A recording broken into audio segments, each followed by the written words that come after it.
Bonjour à tous et donc bienvenue pour les vins de la semaine, mais surtout du week-end en fait, parce que pas beaucoup bu cette semaine, hein, surtout bu ce week-end. Par contre, on a bu de bien jolies choses ce week-end. À commencer par, alors ça, qui est un Meursault Bouchère du domaine Buisson-Charles, donc Patrick et Kate, 2011, je ne sais pas où c'est, mais c'est quelque part sur l'étiquette, voilà. D'abord, ça confirme que 2011, c'est un sacré millésime en blanc. Je l'avais beaucoup aimé tout en jeunesse, j'en ouvrais un peu comme les rouges, qui étaient des vins friands, tendres, tout ça. Puis en blanc, je me rendais compte qu'il y avait quand même un sacré potentiel dans ces vins. Donc au bout d'un moment, j'ai arrêté d'en ouvrir et je les ai gardés, j'en ai gardé pas mal en fait. Eh bien, je vous confirme, bien m'en a pris parce que ce Bouchère 2011 est absolument superbe. Un des plus beaux, probablement, Chardonnay que j'ai bu cette année. Bon, alors d'abord, j'adore le cru Bouchère, hein, à Meursault, particulièrement celui de Patrick. Avec ce nez, alors très expressif, très beau, de poire, de fruits blancs de poire. Puis ensuite, on a des belles notes florales de tilleul qui évoluent ensuite aubépine. C'est tout en délicatesse, très léger, avec un fond, il y a du fond justement, euh, avec un fond sur l'amande, la craie, et puis cette petite pointe de sésame grillé que j'adore chez Patrick, qui est assez classe, mais c'est surtout en bouche. On met ça en bouche et là, voilà, c'est.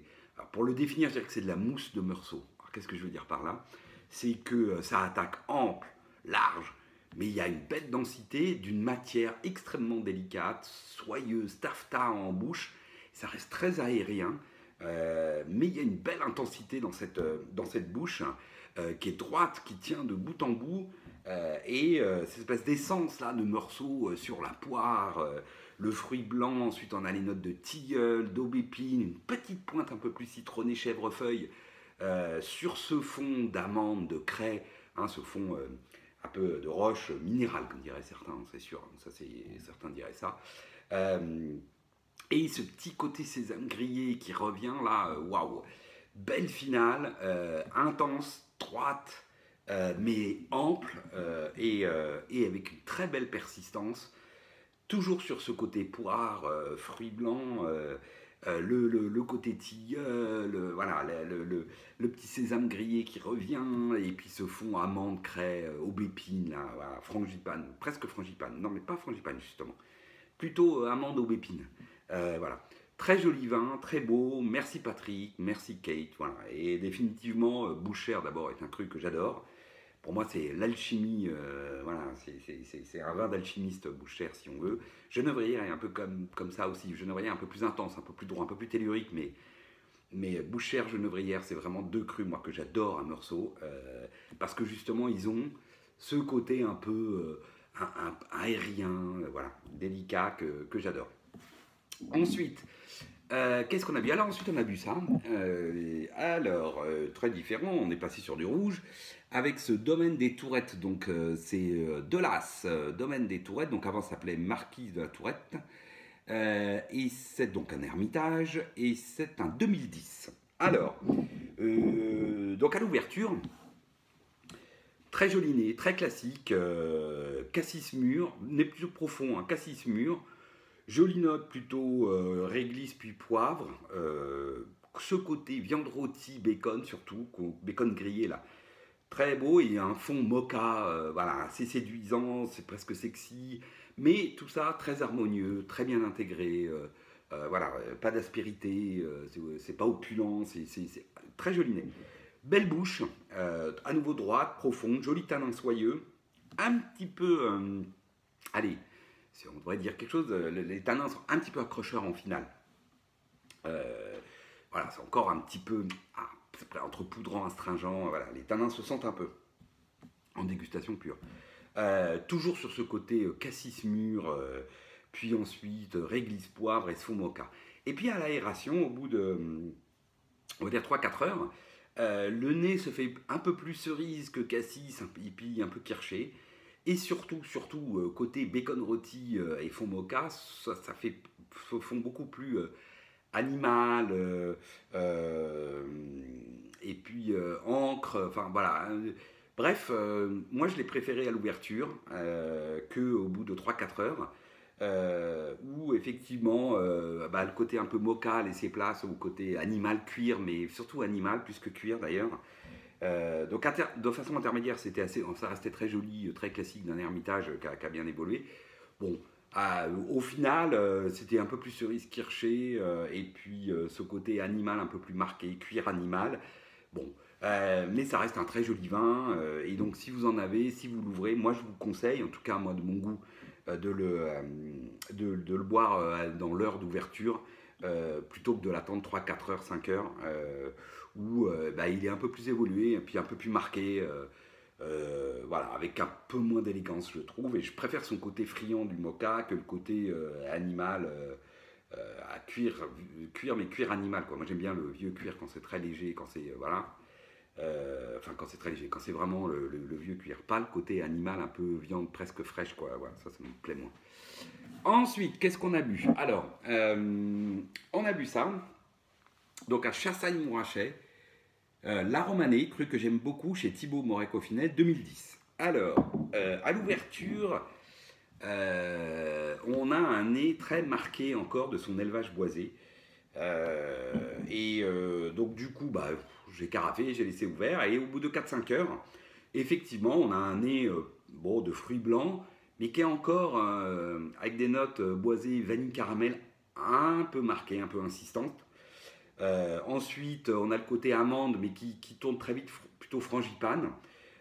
Et puis un fond, un fond crayeux, certes, mais tout ça est encore assez marqué du fumé, de la frangipane, voilà.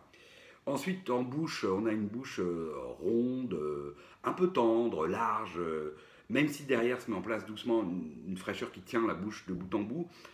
Ça reste assez tendre, d'une matière avec du gras.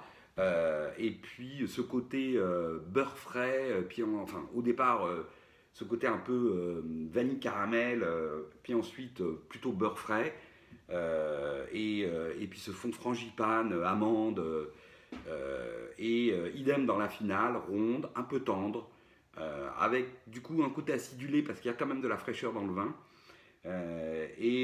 Fruits jaunes, oui, plutôt fruits jaunes, et puis surtout, à nouveau, très frangipane, amandes grillées, la petite pointe un peu caramel vanille, bon, qui disparaît, mais qui reste un peu ce côté amande grillée, voilà.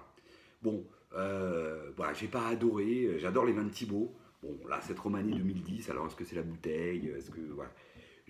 C'était très bon, mais je dirais un peu, comment dire, ça manquait un peu de naturel, voilà. Moi j'aime quand c'est un peu plus naturel, ça fait un peu travailler, voilà, que cette Romanée 2010. Ensuite, ensuite on avait ouvert ça, justement parce que, bon, c'était sur la blanquette.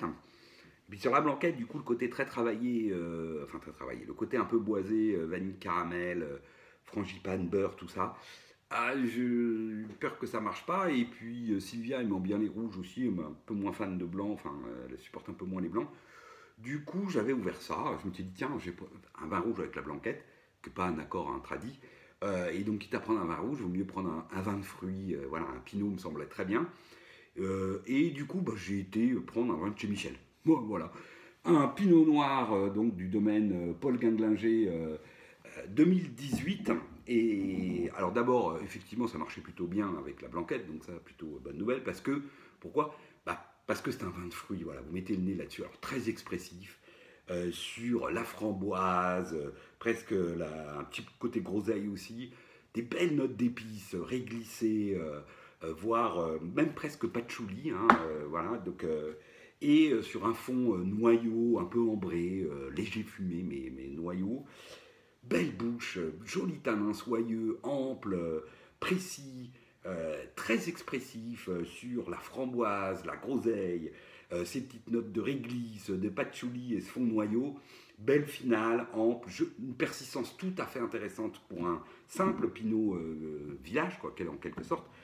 Bref, Un très joli pinot noir qui n'a absolument rien à envier à ses copains bourguignons, mais ça fait plusieurs fois que je vous le dis. Et donc, du coup, d'ailleurs, j'en profite, hein, Michel fait là une offre que j'ai reçue par mail pour Noël. Hein, et donc, ceux que ça intéresse, n'hésitez pas, je vous enverrai le mail. Il y a de jolis vins à commander là pour Noël. Évidemment, particulièrement des VT, enfin des vendanges tardives pour ceux qui aiment bien avoir des vins un peu sucrés pour Noël, mais même au-delà de ça, voilà, les Riesling, hein, le classique que je bois souvent, le Traillexa, donc un vin sec, droit sur les huîtres, c'est super. Ce Pinot Noir qui passe absolument partout, enfin voilà, qui est un vin de fruits absolument top. Voilà, n'hésitez pas, faites-moi signe, mettez-moi un commentaire, soit sur le blog, soit sur le compte YouTube, et je me ferai un plaisir de vous envoyer cette offre avec votre mail. Et puis pour finir, on a ouvert ce midi, hop. Alors, on a ouvert ça, bon, parce que j'avais envie d'un vieux Bordeaux, et puis il se trouve que c'est l'anniversaire d'Alain. Joyeux anniversaire, Alain. Et du coup, tiens, je me suis dit, je vais ouvrir ça. C'est un château Larcis du Casse Saint-Émilion, 98. Et 98, c'est l'année où on a commencé à travailler ensemble avec Alain. Alain est mon associé.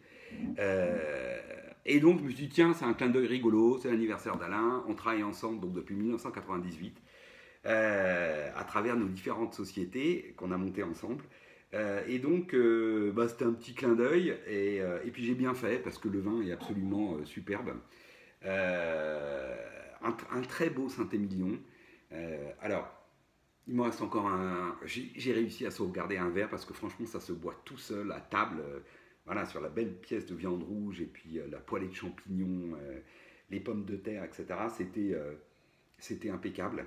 Un très joli nez qui est encore surtout très marqué du fruit et ça, c'est très agréable. Cassis, mûre. Alors mûre, la mûre, hein, la mûre, le fruit, j'entends. Voilà, ensuite.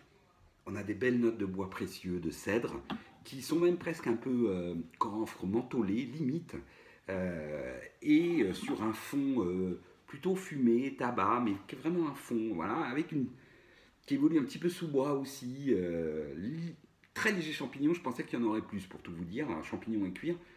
Bon, il y en a un peu moins sur cette bouteille, mais il faut dire que la bouteille était impeccable. J'ai ouvert le bouchon était sublime, avec à peine 1 millimètre imprégné. Et donc, très belle bouche ensuite, charpentée, droite. Voilà, avec de très jolis tanins, soyeux, c'est profond, c'est précis.